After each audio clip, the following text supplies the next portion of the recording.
ఇక అప్డేట్ చూస్తే ఖమ్మం జిల్లా బనిగండ్లపాడు బ్రిడ్జి దగ్గర ఓ వ్యక్తి అనుమానాస్పదంగా మృతి చెందాడు.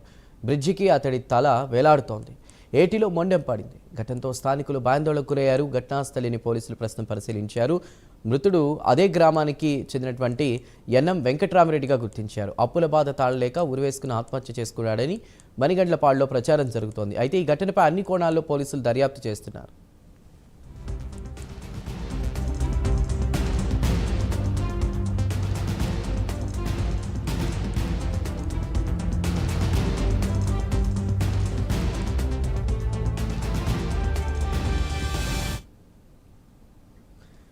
ఖమ్మం జిల్లా బనిగండ్లపాడు బ్రిడ్జి దగ్గర ఓ వ్యక్తి అనుమానాస్పదంగా మృతి చెందాడు. బ్రిడ్జికి అతడి తల వేలాడుతోంది. ఏటిలో మొండెం పడింది.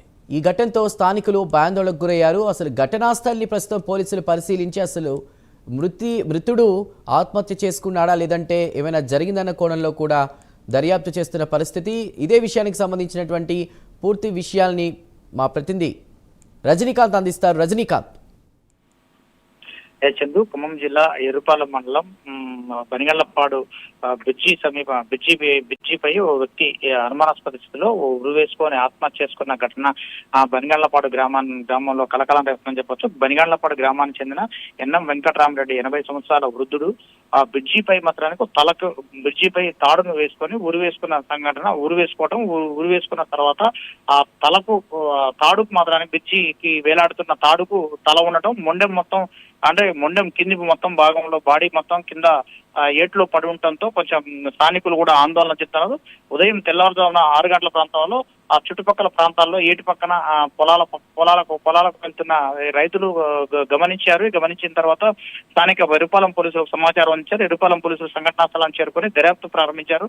ఈ ఘటనపై పలు అనుమానాలు కూడా వ్యక్తమవుతున్నాయి. 80 సంవత్సరాల వృద్ధుడు ఎన్ఎం శ్రీనివాసరెడ్డికి కొంచెం అప్పులు ఉన్నాయని గ్రామంలో ప్రచారం కూడా సాగుతుంది. ఈ ప్రచారం నేపథ్యంలోనే అతను ఆత్మహత్య చేసుకున్నాడు అన్న ప్రచారం సాగుతుండగా ఆత్మహత్య చేసుకోవడానికి ఇంత దూరం వచ్చి గ్రామంలో ఉన్న ఇంటిని వదిలిపెట్టి ఇక్కడికి వచ్చి బ్రిడ్జిపై నుంచి తాడును దాదాపు 10-20 మీటర్ల లోతుకు అంటే కిందికి భాగంలో వేలాడుతూ ఉండటం, అంటే తాడుకు వేలాడి ఉరి చేసుకోవటం, ఉరికి తల మాత్రమే తాడుకి తల మాత్రం ఉండటం, మొండెం మొత్తం కింది భాగంలో పట్టడం, ఇది హత్య కోణంలో అనేది హత్య జరిగిందనే విషయాల్లో మాత్రం గ్రామస్తులు కూడా అనుమానం వ్యక్తం చేస్తుండటంతో గ్రామస్తులు కూడా బంధువులు ఎన్ఎం వెంకటరామరెడ్డికి సంబంధించిన బంధువులు కూడా పోలీసులకు సమాచారం అందించారు. పోలీసులు కూడా సంఘటనా స్థలాన్ని చేరుకొని పలు కోణాల్లో కూడా దర్యాప్తు చేస్తున్న ఘటన చోటు చేసుకుంది. ఈ ఘటనకు సంబంధించి కూడా పలు రకాల కోణాలు కూడా వ్యక్తం అవుతుంది. 80 సంవత్సరాల వృద్ధుడికి అప్పులు ఎలా ఉంటాయంటూ మరో పక్క గ్రామాలు మరికొందరు కూడా అనుమానాలు వ్యక్తం చేస్తుండగా ఈ ఘటనకు సంబంధించి ఆయన ఆత్మహత్య ఎన్ఎం వెంకటరామరెడ్డి ఆత్మహత్య చేసుకున్నాడా లేకపోతే హత్య చేశారా అనే కోణంలో కూడా పోలీసులు కూడా పూర్తిగా కూపీ లాగే ప్రయత్నం కూడా చేస్తున్నారు. Chandu. Right Rajinikanth, thank you.